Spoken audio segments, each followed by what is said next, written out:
I was at my best friend's birthday party a couple of days ago, and it was really fun.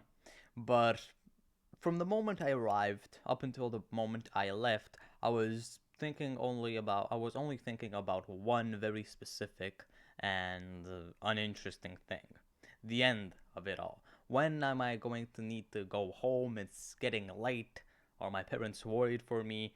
Is it normal to stay out this late with friends and have a good time? Am I morally, or I don't know, morally permitted to feel happy? And that kind of ruined most of the fun for me.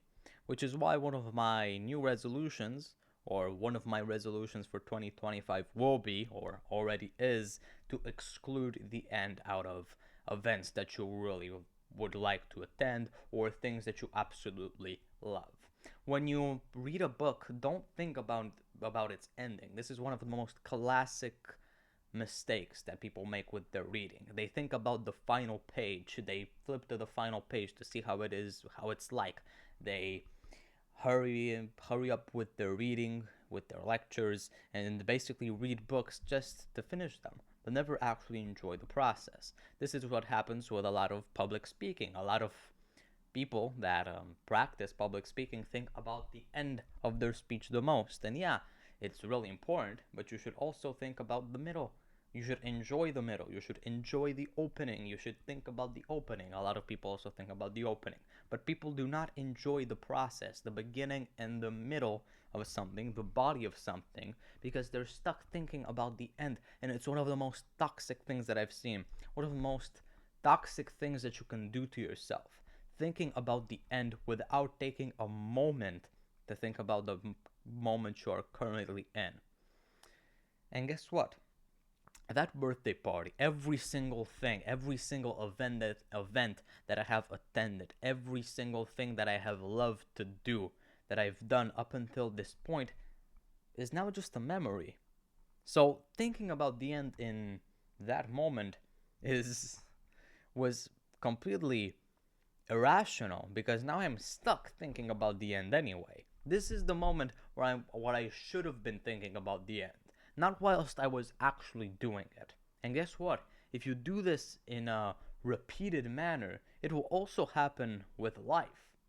If you think about death so much that you can't concentrate on the beauties of everyday life, if you can't concentrate on a person that you like, that you have a crush on, smiling back at you, if you can't concentrate on you getting an A plus on a certain assignment in school, if you can't concentrate on the beautiful little piece of chocolate that somebody has given to you because it's been their birthday, whatever.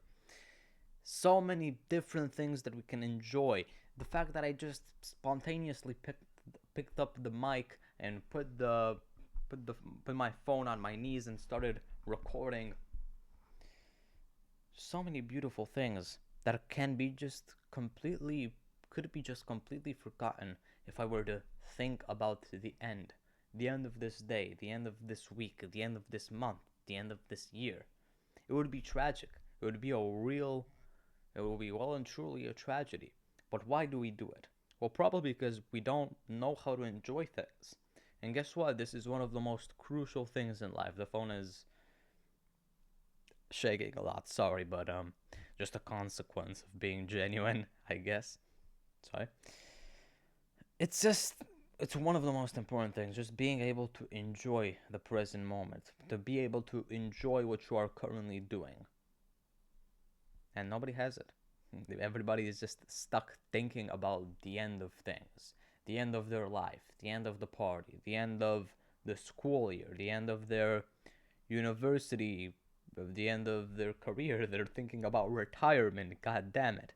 If you're like a working class, a working age man or woman, and thinking about retirement, then what are you going to think about when you get to your retirement? You're going to be thinking about death. There is simply no other logical explanation. If you're now in school, I don't know, in middle school like I am, I'm in 8th grade, and are thinking about the end of middle school, well, okay, it's nice to have a little bit of foresight, I guess, but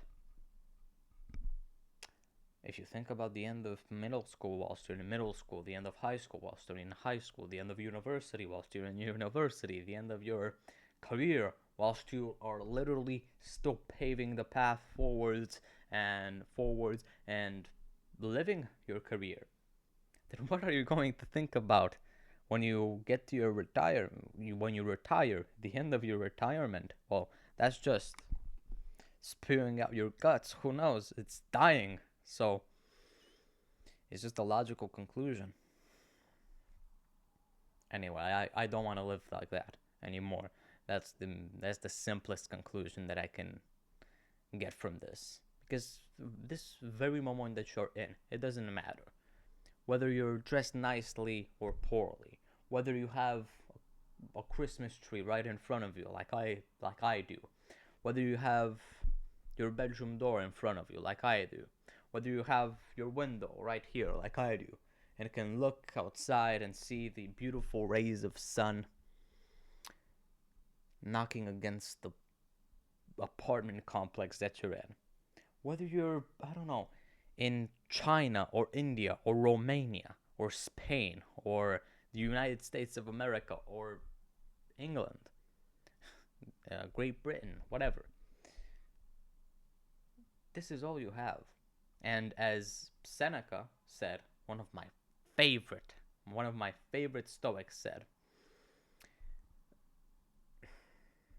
we are plagued by the defect of being able to recall things, which is grief and suffering, and we are also plagued by the virtue of foresight, with stress and more suffering.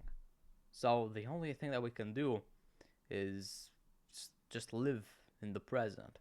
Jesus, I feel as if I need to read you that, but oh yeah, I have Seneca right here.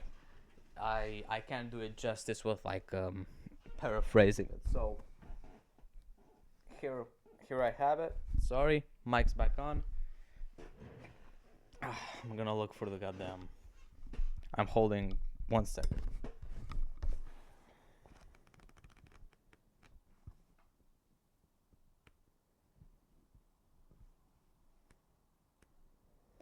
Damn.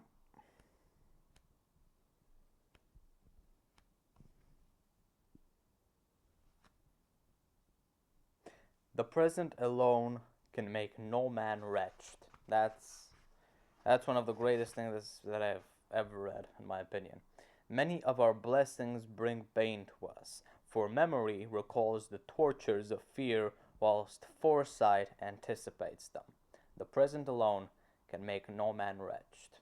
And here I've written down in red, prioritize the bliss of the moment. Send this to someone that you love, and I'll see you later.